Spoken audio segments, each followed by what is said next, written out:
estava falando, né, hoje vamos falar sobre a linguagem audiovisual. Para começar, dar um início, assim, já ter um norte, vamos verificar aqui quais são os objetivos da nossa aula, né? O que a gente vai ver hoje, professora? Qual vai ser, o que a gente vai focar hoje, né? Então, vamos verificar? Os objetivos das nossas aulas é conhecer a origem da linguagem audiovisual, entender a arte audiovisual, a arte, né, visual, desculpa, e compreender o surgimento da fotografia e conhecer o processo de reprodução de imagens.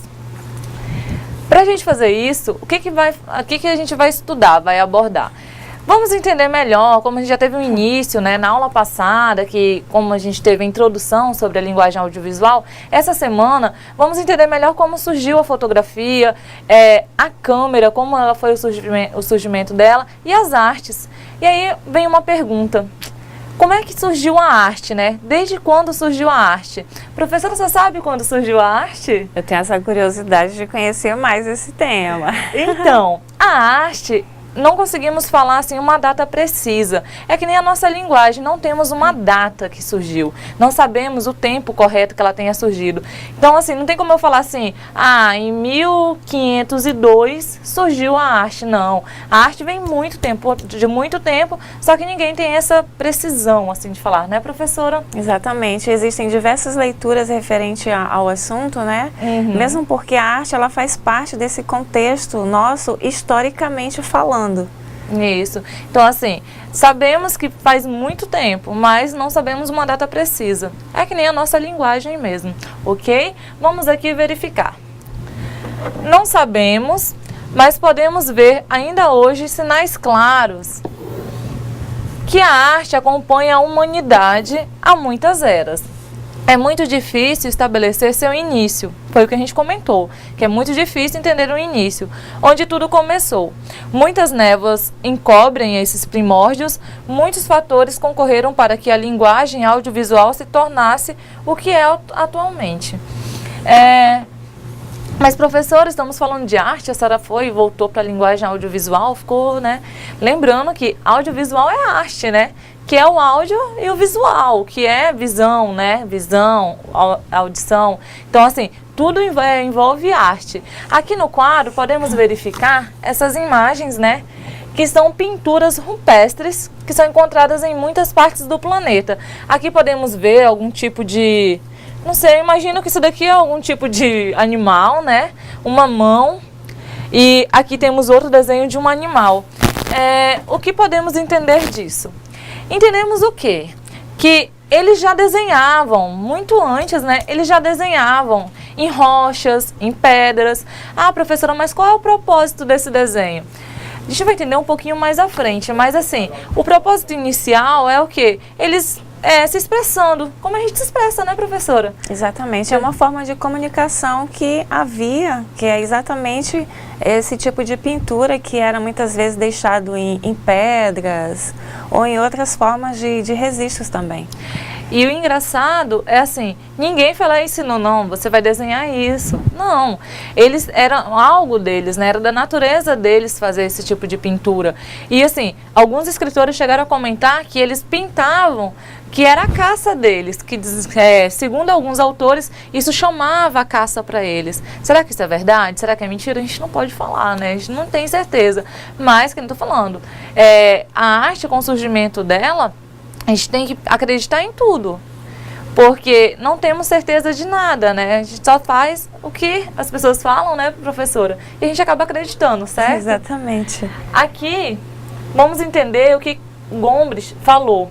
Ele afirma o quê, esse autor?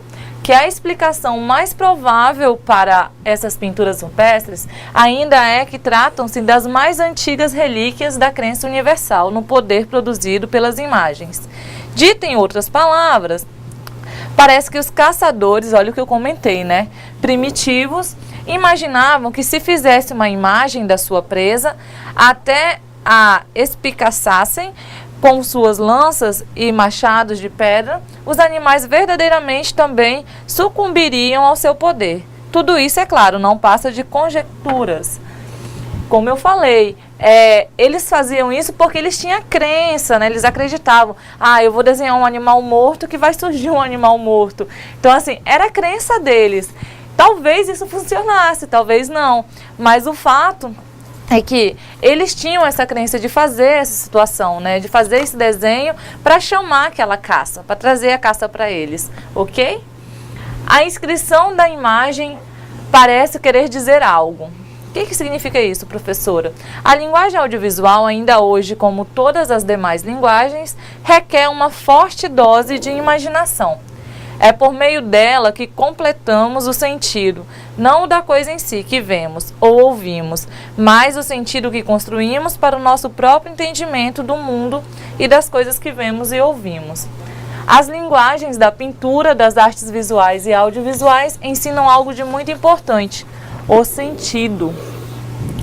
O significado das coisas não está só nelas, mas na relação que estabelecemos com elas. Ver e ouvir o que nos é dito por meios audiovisuais pode se constituir em um método para conhecer o próprio homem e a sua humanidade, para além dos filmes, programas de TV, fotografias e pinturas. Então, como ali está explicando, né?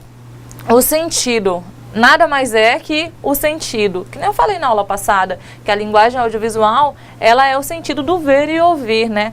Um exemplo disso, que a gente não precisa apenas só ver, ou só ver e ouvir junto, a gente pode só ver ou só ouvir, é assim, quem nunca assistiu um filme e não escutou, assim, depois de algum tempo, vamos supor, a música que tocava o tema daquele filme e não lembrou do filme. Quem nunca assistiu, professor, o Jornal Nacional, né? Na hora que começou a escutar só a entrada, né? Aquela vinheta que já é padrão, né? Conhecida. E aí você já sabe, aquilo ali é o jornal. Então, assim, essas situações que é arte. A arte é o fato de você conseguir fazer, sentir, né? Sentir algo sem ter que ter os dois fatores juntos, que é o ver e o ouvir. Você pode só ver ou só ouvir que você já tem esse entendimento, né, professora? Exatamente, faz essa associação, conforme você citou.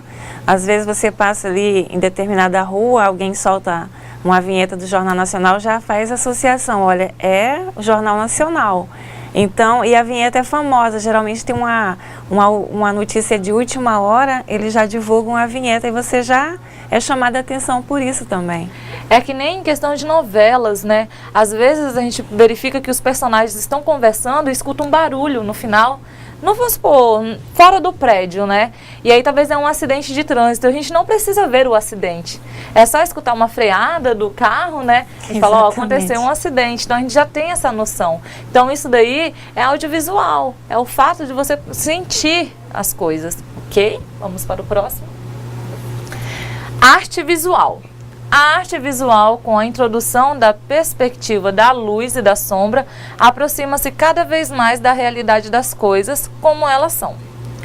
Mais que uma interpretação do real, esta arte quer imitá-lo, representá-lo em suas obras, ainda que seja muito difícil fugir da interpretação que sempre existe. O cinema tem suas origens na pintura, tem ainda a origem cristã e religioso, em certa medida na sua forma laica de ser. Aqui a gente tem a imagem da Capela de Scrovegni. Então, assim, podemos verificar que ela tem um tom bem azul, né? E vamos entender melhor o que significa. Nessa imagem, que podemos compreender que ali, primeiro que a arte, né? Ela tem uma origem cristã e na sua forma de ser, ela traz isso daí de muito antes. Não precisava ser arte só questões que a gente tem hoje, fotos, essas situações. Hoje, antigamente, era pintura. Como eu fazia um retrato, professora? E um artista, ele chegava, falava assim, você quer um retrato? Quero. Então, ele pegava e desenhava, né, professora? Pintava a pessoa. Então, a arte era assim antigamente, né? Era a pintura em si, né? Então, assim, quando a gente verifica a capela é toda desenhada. E, assim, a história que ela conta, muita coisa que tem ali, é da origem cristã. que a arte também tem essa origem, né, professora, cristã? Exatamente. Algumas representações em igrejas, você pode observar aí na sua cidade, você observa as pinturas e elas geralmente trazem uma história por trás dela, conforme nós já citamos aqui em aulas anteriores. É importante também esse registro através das imagens. Ok. Então vamos entender aqui. Ao encontrarmos uma das origens do cinema na Capela de Scrovegni, percebemos a perspectiva como uma técnica de pintura que permitiu a reprodução da realidade. Então aqui é uma pintura daquela, né, daqui da capela, vamos voltar, da capela inteira, né, que é toda pintada em tons de azul, que dava um destaque maior nas outras pinturas. Aqui, uma delas é essa daqui. O que significa essa pintura, né? Estamos verificando que ela está falando sobre a adoração dos magos. Então, professora, como é que eu sei que isso daqui é uma adoração dos magos? A gente tem esse registro na cabeça, né? Como funcionou a adoração.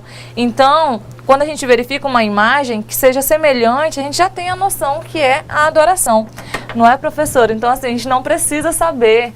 Não precisamos saber que ali tem que ter Jesus, Maria, né? Desculpa. Então, assim, e os magos. A gente sabe por quê? Porque a gente tem essa história na cabeça. E quando a gente verifica uma imagem que é parecida, aí, na hora a gente interliga, né? Fala assim, não, isso daqui é parecido com aquilo dali, né? Por isso que essa imagem a gente já sabe, é a adoração dos magos, ok? Tempo e história representam e são representados em obras. E o que temos são os registros que muitas dessas obras são de fatos, personagens e acontecimentos, que nem a professora falou. Os registros são muito importantes. Então, o que a gente faz, conversamos, verificamos, os registros mesmo, que fica na memória. Obras e os contextos em que são ungidos fundem-se e confundem-se nesse enorme turbilhão de registros que, fixados em muitos suportes, chegam até nossos dias. As técnicas da pintura mudaram não somente as artes visuais, mas mudaram também a maneira de se olhar para o mundo. Leon Batista afirma que divide-se a pintura em 3 partes. Essa divisão nós a tiramos da própria natureza. Como a pintura se dedica a representar as coisas vistas, procuremos notar como são vistas as coisas. Então, observamos que a arte é dividida em 3 partes, né? A pintura. Vamos verificar quais são essas partes e como foi dividida, né? Porque temos que entender o quê? Que a arte foi dividida e hoje vamos ter 3 partes que devem ser seguidas para dar um conjunto. Então a gente tem um enredo na arte, né? Porque são 3 partes que devem ser seguidas para a gente ter uma pintura, ok? Quais são essas partes? Em primeiro lugar, ao vermos uma coisa, dizemos que ela ocupa um lugar. Neste ponto, o pintor, descrevendo um espaço, dirá que percorrer uma orla com linha é uma circunscrição. O que significa isso, professora? Que toda vez que quando o pintor vai pintar, ele vai verificar uma imagem. E essa imagem, assim, ela ocupa um lugar. Se ele for pintar uma pessoa, essa pessoa está ocupando um lugar, certo? Se ele for pintar uma paisagem, essa paisagem está em um lugar, né, professora? Exatamente. E, assim, essa paisagem ela vai estar no lugar. Então, ele tem que ter essa circunscrição para verificar que isso daí significa o quê? O lugar onde está essa pintura, onde aconteceu, né? Então, geralmente, eu sempre vejo algumas pessoas desenhando e aí eu verifico que quando fazem, um exemplo, bobo, quando fazem um bonequinho, eu mesmo tenho a mania, quando eu vou desenhar um boneco, eu sempre faço um risco embaixo. Porque eu fico imaginando assim, o boneco está ali, desenhado. Cadê a base, né? Ele tá caindo, porque se você não faz nada... Então, assim, essa base, que é o risco que eu faço embaixo, pra mim é o lugar que ele tá ocupando, que ele tem que estar ocupando algum lugar. Porque se ele não tiver esse risco embaixo, pra mim ele tá caindo de alguma coisa. Então, isso é circunscrição, que tá falando o quê? Ele tá ocupando um lugar, ok? Vamos à segunda. Logo em seguida, olhando esse espaço, fica sabendo que muitas superfícies desse corpo visto convêm entre si. Então, o artista, marcando-as em seus lugares, dirá que está fazendo uma composição. A composição nada mais é do que colocar a minha pintura naquele lugar, né? Então, assim, eu estou fazendo uma composição entre onde aquele lugar, né? Onde está sendo ocupado e a minha pintura. Ah, então se eu vou desenhar um bonequinho ou uma pessoa, eu sei que ela está ocupando um lugar, certo? Então, ao ela ocupar esse lugar, eu tenho que colocar, né, a uma pessoa. Então, eu faço uma composição do lugar com minha pintura. Ok, professora? Algum comentário? Não, nenhum. Ok. A nossa terceira e última está dizendo: discernimos mais distintamente as cores e as qualidades das superfícies. E como toda diferença se origina da luz, com propriedade podemos chamar a sua representação de recepção de luzes. Recepção de luzes. O que é recepção de luzes, professora? Nada mais é do que a cor. Então, assim, aqui a gente está no estúdio, onde tem um jogo, tem luzes para iluminar, para trazer essa imagem para vocês. Só que no caso da pintura, ela tem que ter cor, ela tem que ter vida, porque não adianta ela estar num lugar onde eu vou ter um lugar, que ela vai estar sendo ocupada por esse lugar, que vai ser minha composição, se ela não tem uma cor. Ai, que cor é essa, professora? Nem que seja o preto e branco, mas tem que ter essa cor. Por quê, professora? Porque isso daí é a luz que a imagem vai ter, que a figura vai ter, né? A sua pintura vai ter uma luz. E essa luz, vamos lembrar lá da capela. Lembra da capela que eu falei que ela tinha um fundo azul? Essa é a luz. Porque em cima daquele fundo azul está toda a pintura. Então ali a gente sabe que aquele fundo azul traz algo por cima que dá essa recepção de luzes, ok? Então esses são os três. Então vamos entender o que, professora? Que uma figura, quer dizer, uma pintura, ela tem circunscrição, composição e recepção de luzes. Entendido? Então não vamos esquecer esses três fatores que é o necessário para a nossa para nossa pintura, ok? Vamos continuar? Algum comentário, professora? Não. Não? Ok. A fotografia. Ah, chegou na parte dos nossos selfies, né? Não.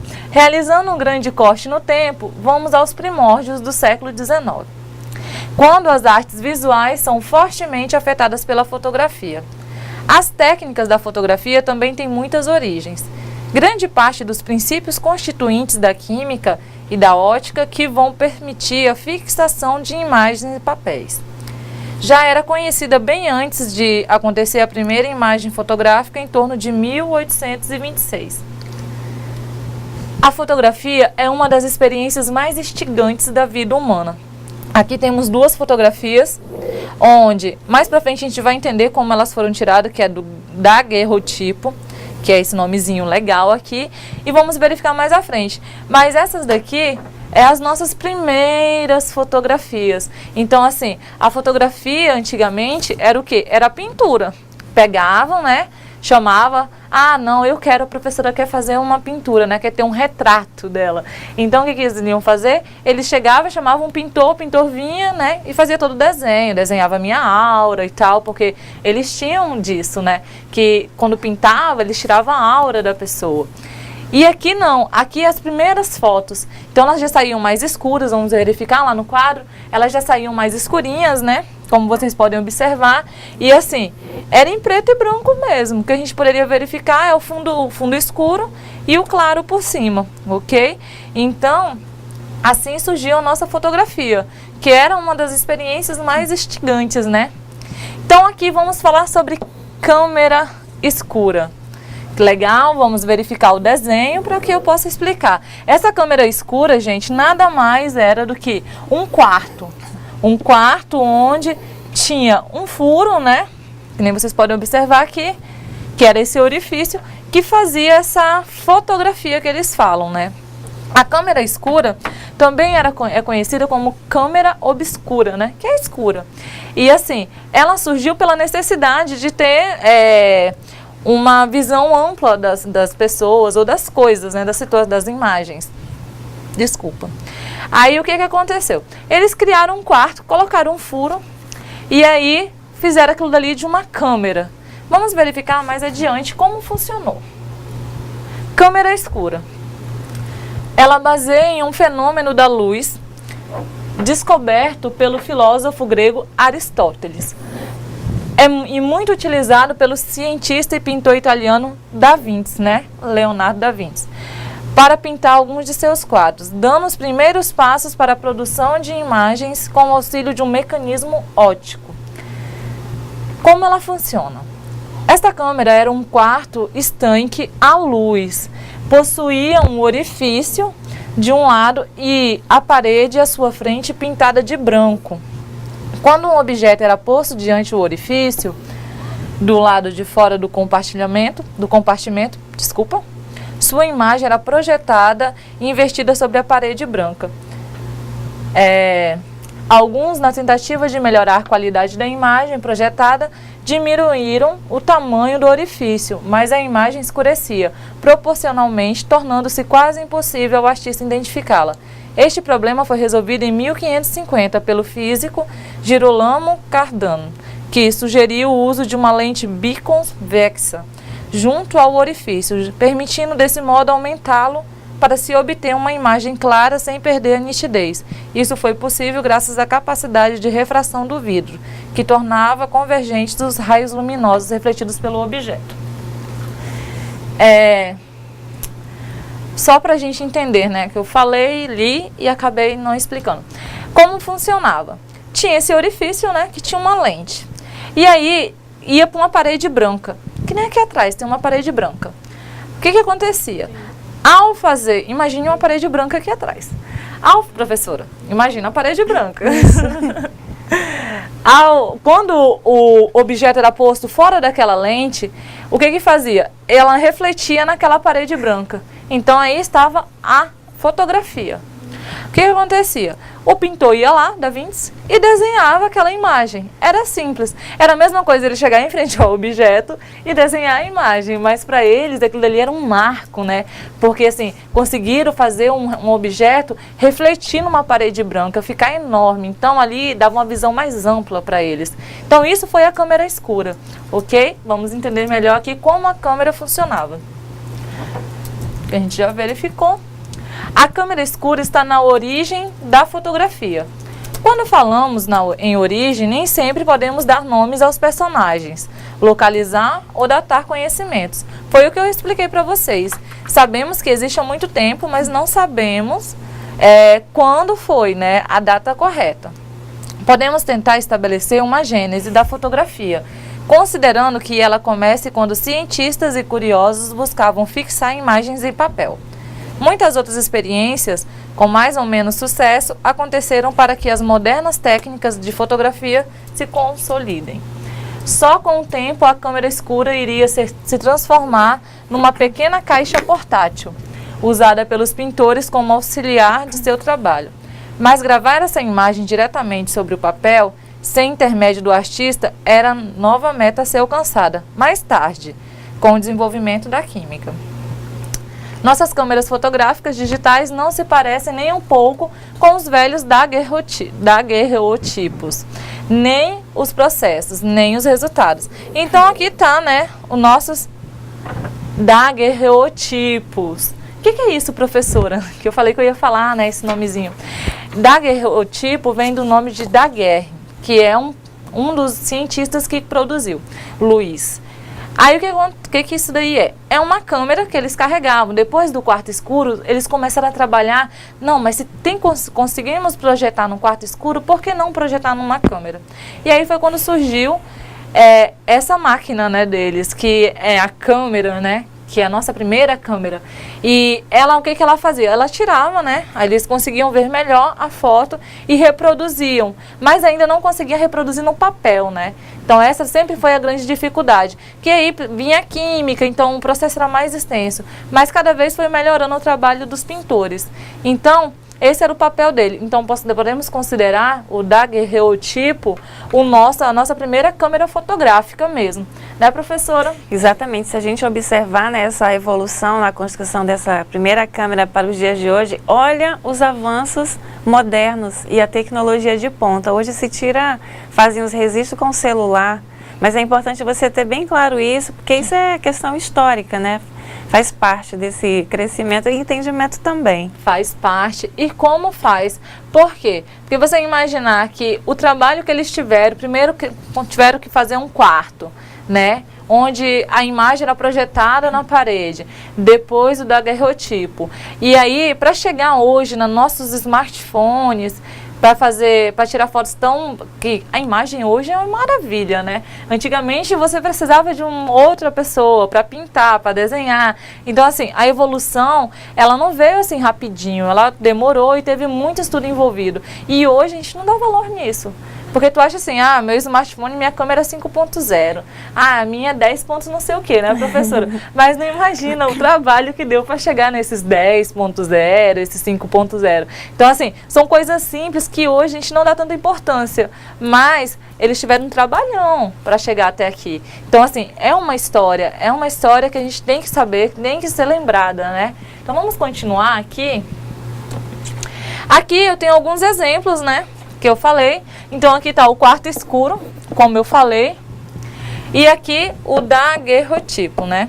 Pode verificar como ele funcionava, ó. Tinha aqui a lente, né? Eles conseguiram construir essa lente com a experiência do quarto escuro. E aqui ele era essa caixa mesmo, onde colocava o rosto e tirava a foto. Aqui as nossas câmeras, né? Nossas câmeras profissionais, elas todas cheias de tecnologia. Então, assim, podemos verificar com essas imagens o quanto evoluiu mesmo, o quanto que a história vem lá, né, da arte, porque a fotografia é uma arte também. Como a gente pode ver, ela vem da pintura, e da pintura até aqui teve todo esse processo, todo esse tempo, né, de desenvolvimento, toda essa estrutura, todo esse movimento, porque isso levou muitos cientistas a trabalharem juntos. Cientistas que não se bicavam, começaram a trabalhar junto para quê? Para ter essa evolução que temos hoje, ok? Professora, algum comentário? Não, nenhum. A reprodutibilidade. Vamos começar assim com essa palavrinha, né? Reprodutibilidade. Que é isso, professora? Ao entender é o quê? É a técnica de reprodução, né? É reproduzir alguma coisa. Então, assim, é pegar, tirar alguma coisa do que ela é e fazer uma cópia de alguma coisa. Então, entende-se o quê? Que se a gente está falando de pinturas que vendiam antigamente, desde quando eles faziam, é a própria figura, né? A própria imagem, a própria pintura da pessoa. Vamos lembrar de Mona Lisa. Se não tivesse a reprodutibilidade, a gente não conseguiria ver a Mona Lisa, nem saberíamos quem é Mona Lisa, porque a gente não tinha como ir lá no museu onde está o retrato dela para ver. E não conhecemos ela. Então, assim, não teríamos essa questão. Então, tem gente que pode falar que reprodutibilidade, professora, também pode ser uma cópia pirata, né? Exatamente. Porque, assim, vamos colocar que às vezes você não tenha condições, não que, né? Mas, assim, não tenha condições de comprar determinado CD e não consegue baixar. Então, o que os piratas fazem? Reproduzem aquilo dali. Então, a reprodutibilidade. Reprodutibilidade nada mais é do que o ato de reproduzir alguma coisa que já existe. E é importante a gente frisar, por exemplo, esse quadro da Mona Lisa é um quadro belíssimo, cheio de significados, também foi feito com uma grande inspiração e agregado a eles, com certeza, muitos sentimentos. Por isso que muitas vezes a pintura, a arte se torna um elemento caro. Cobiçado e poucas pessoas, né, assim, aos originais têm acesso. Por isso que é reproduzido para que outras pessoas também possam ter acesso a esse conhecimento, a essa informação também. Que nem eu comentei, né? Se não tem, o que acontece? A gente deixa de ter essa informação. Deixamos de admirar essas pinturas, né, esses quadros. Mas eu não estou falando só disso. Tudo que se reproduz, né, tudo que você tira do papel e leva, que nem vamos falar de fotografia, falar de história, né, da fotografia. Quando você tem toda aquela situação, você salva todas aquelas imagens. Lembra que eu falei da aula passada, para vocês colocarem no memorial? O que vocês sentiam ver um álbum fotográfico? A fotografia é isso, você coloca todo aquele tempo, né, toda aquela parte de tua história, o que aconteceu na sua vida, os momentos felizes, os momentos de alegria, os momentos de tristeza que você registrou e coloca num álbum. Aí o que acontece? Se você não tiver ali, você não pode reproduzir novamente aquele momento, né? Mas quando a gente tem, a gente pode olhar o álbum, a gente sente o que as fotos trazem pra gente, né? O que as imagens trazem pra gente. Então, assim, Eu, ao ver um álbum, eu começo a ver desde quando eu era criancinha, e aquilo ali me emociona, é como se fosse, né, a minha história passando ali novamente. E eu, se não tivesse sido reproduzido para uma imagem, eu não saberia, eu não conheceria, porque quando a gente... Eu sei que todo mundo tem essas fotos, né? Que é as fotos que as mães da gente colocam na sala para envergonhar, né, professora? Então, assim... Quando você verifica aquelas fotos, por mais que assim, é uma questão de vergonha, quando você era toda desengonçadinha, né? Não que tenha mudado muita coisa, da minha parte, tá, gente? Mas assim, quando você vê aquelas fotos, você tá vendo o teu passado, você tá se vendo, né? Tá contando a sua história em fotos. Então, isso é uma arte de reproduzir também. Só que a reprodutibilidade que estamos falando aqui é a parte mesmo de você fazer uma cópia. Mas o álbum, né, ele não deixa de ser isso também. Por quê? Porque é a sua história sendo contada. Você já viveu aquilo dali e está sendo contado novamente, ok? Então vamos aqui entender melhor, né? A fotografia evoluiu muito depois de sua invenção no início do século XIX. Mas, além do processo de registro de imagens, estava inaugurado o processo de reprodução de imagens a partir de um original. Ela pode ter muitas cópias com a mesma qualidade a partir de um negativo. Foi o que eu disse, né? Você pegar aquela cópia de uma imagem e colocar, reproduzi-la, né? Então, assim, hoje, com a era tecnológica, a gente consegue fazer de uma imagem várias imagens. Vamos colocar efeitos, né? Os efeitos que eles falam da imagem. Então, esse efeito, podemos colocar ela colorida, podemos colocar ela cinza, colocar ela preto e branco, colocar ela... invertida. Então, assim, hoje a gente já tem esse efeito, mas antigamente era pintura. Então, assim, como eu vou reproduzir uma imagem, uma figura? Eu vou pintá-la novamente. Então, eu vou fazer uma cópia da verdadeira. Hoje não, hoje a gente pode fazer várias cópias de vários estilos. A partir de um negativo, temos várias cópias. Então, não temos problema algum em reproduzir imagens hoje, fazer a reprodutibilidade delas, ok? O acesso que temos atualmente a muitas obras da humanidade é possível graças às técnicas de reprodução. É parte do universo contemporâneo a reprodutibilidade de imagens e sons, que compõem a memória do mundo em inúmeros suportes. E é isso, gente. É você reproduzir, né, tanto imagens quanto sons. Que nem eu falei do CD, né, que às vezes a gente baixa da internet. Então, assim, não estamos comprando o CD do artista, né, mas estamos aqui baixando ele. Então, estamos reproduzindo. Aí chegamos no colega e falamos assim, essa música é legal. O colega, passa pra mim. Então, aí você já passa pro colega, você está reproduzindo, está fazendo várias cópias de uma situação, né, professora? Algum comentário? Não, não. Não? Então, assim... Vamos entender então que a reprodutibilidade é isso, é você fazer uma cópia, você vai fazendo várias cópias. Então hoje você pode salvar várias cópias de uma coisa, de uma única coisa, ou de uma música, ou de uma imagem, entendeu? Então assim, eu quero uma cópia de uma imagem minha, eu faço várias cópiazinhas dessa minha imagem e coloco elas em diversas situações. Eu posso colocar ela colorida, eu posso colocar ela preto e branco, eu posso colocar ela cinza, eu posso colocar ela rosa. A cópia é minha, né? Então eu posso fazer ela do jeito que eu achar melhor, né, professora? Você tem alguma cópia de imagem, professora? Tenho sim algumas. Tem? Então assim, quem não tem, né? Então vamos continuar. Walter Benjamin afirma que no momento em que são feitas cópias pelo processo fotográfico e outros, a arte, as reproduções da pintura, a que temos acesso justamente por esse processo, perdem a aura, ou seja, o seu encanto particular e único. A sua existência única passa a ser uma existência serial. Essa perda se relaciona com os movimentos de comunicação de massa. Como assim, professora? Quer dizer que quando eu faço uma cópia, eu estou perdendo a minha aura? Lembra que eu falei que na pintura eles pintavam a aura da pessoa? E Walter Benjamin falava isso, que quando você faz uma cópia, aquela cópia não tem mais aquilo dali, aquela beleza, né? O sentido primário dela, né, professora? Mas isso daí ele dizia naquela época, então assim, sabemos que muita coisa mudou. Então, assim, naquela época ele falava que perdia, talvez porque a pintura ficava um pouco mais fosca, não sei. Mas hoje não é assim, né, gente? Uma cópia é cópia, cópia é fiel. Antigamente poderia ser porque era pintura.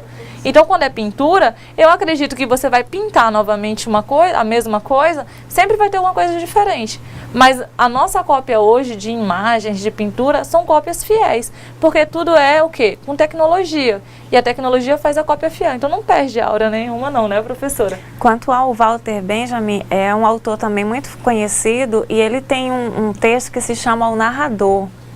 E ele faz uma referência interessante ao narrador, ou seja, é aquele que vai passando as informações. Aqui no caso ele foi citado como referência, falando da questão do processo fotográfico e outros referentes também à arte. E narrar também é uma arte. Claro. Só para frisar essa fala do Benjamin, do Walter Benjamin.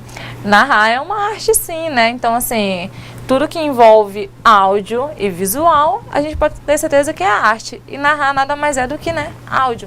Vamos continuar? E se obras perderem a aura, ganham um número infinitamente maior de observadores possíveis. Aqui estamos com a nossa queridíssima, né, Mona, para os íntimos. Para os íntimos é Mona, né? Agora, para quem não é íntimo, é Mona Lisa, que nem eu, que não sou. Então, assim, mesmo que perdem a aura, a gente sabe que a cópia é algo que pode trazer pra gente essa, né, o prazer de ter uma imagem, que nem eu falei no início. Imagina se não tivesse uma cópia da Mona Lisa, como a gente ia chamar ela de Mona, né? Então, assim, tem essa situação. A gente tem que pensar que a cópia, muitas vezes, ela prejudica, mas no nosso caso de reprodutibilidade de imagens, podemos ter certeza, né, professora, que ela agrega pra gente. A gente vai conhecer coisas que talvez a gente não conheceria se não tivesse. Nessa questão da cópia, por exemplo, a gente sabe que ela vai bater de frente na questão assim, criminal da coisa, né? Fazer cópia é crime. Mas como ter acesso a algumas informações se não for através da cópia? Por exemplo, se eu quiser ter acesso ao quadro de Mona Lisa, como eu faria? É mais fácil eu ter aqui um que foi imitado ou me deslocar até o país de origem onde ele fica lá no museu, por exemplo, em exposição. Então é uma situação assim que ela gera aquele dois lados. Aquele conflito, né? Mas o importante é que a gente saiba a origem do quadro, quais os motivos pelas quais ele foi pintado. E esse quadro já existe há muito tempo. E muitas pessoas fazem pesquisa em torno dele, surgem muitas dúvidas, questionamentos. Mas o importante de tudo isso é a arte. Isso é verdade. Perfeita colocação, professora. Então, dúvidas. Agora vocês vão ter, né, finalizando, espero que vocês tenham compreendido bem a nossa aula hoje. Esse tema, a parte da linguagem audiovisual, realmente acho que foi uma das mais divertidas que eu li, que eu tive a oportunidade de apresentar. Por quê? Porque, assim, conhecer a história, a gente tendo o passado e o nosso futuro, o nosso presente, a gente sabe como distinguir, né? No caso, assim, da câmera fotográfica, da questão de reprodutibilidade. Então, falar sobre arte, né? Arte audiovisual, isso daí é algo que está no nosso cotidiano, é do nosso dia a dia. Então, assim, eu sei que falar do que é do nosso dia a dia é muito mais prazeroso. Vocês vão ter um tempinho agora para a atividade, tá? A nossa pequena atividade, que é mais do que a gente falou aqui, e eu espero que vocês estejam bem interagindo bastante, né, professora? Estão interagindo bastante? Sim, bastante. Bastante. E assim, puxando a orelha pro memorial, né, professora? Exatamente, não esqueçam do memorial. O memorial é um registro importante, onde você vai deixando registrado o seu conhecimento, o que você assimilou de conteúdos, o que você observou na aula de hoje, as suas dúvidas, alegrias, tudo vai ser registrado nesse memorial. Ok? Então, aproveite esse tempo para vocês responderem a atividade, que a gente já volta para corrigir, ok?